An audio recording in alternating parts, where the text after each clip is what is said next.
स्वागत करतो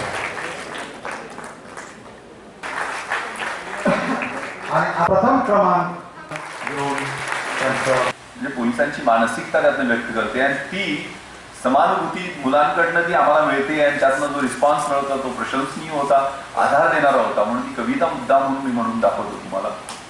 दिन हूँ रात हूँ सांझ वाली बाती हूँ मैं खाकी हूँ, आंधी में तूफान में होली में रमजान में देश के सम्मान में अड़िग कर्तव्यों की अविचल परिपाटी हूँ मैं खाकी हूँ.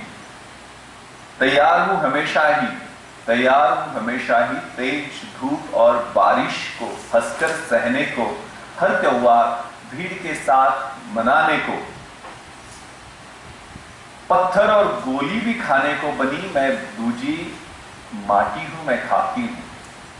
विघ्न विकट सहकर भी सुशोभित सज्जित भाती हूं, मुस्काती हूं, इठलाती हूं, वर्दी में गौरव पाती हूं मैं खाकी हूं.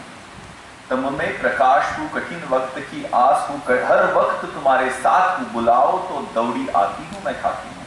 आणि शेवटच्या ओळी खूप छान आहे.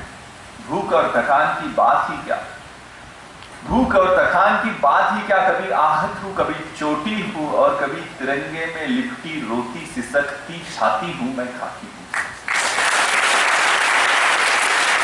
जे विचार प्रकट करण्यात आले, कारण हे विषय त्यांना कळले पाहिजे, हे नागरिक शास्त्रामध्ये शाळेमध्ये शिकवले जात नाहीये आणि हे विचार त्यांच्यापर्यंत पोहोचावेत हा त्याच्या पाठीमागचा उद्देश आहे.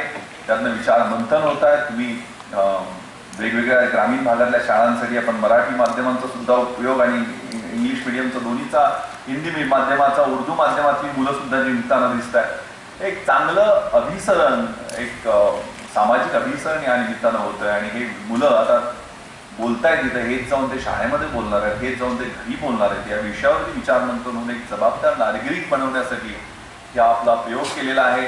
खूप चांगल्या पद्धतीने या स्पर्धेचं आयोजन केलं, त्याबद्दल मी सातारा पोलीस दलाचं अभिनंदन करतो आणि आपल्या सगळ्यांना शुभेच्छा देतो. जय हिंद, जय महाराष्ट्र.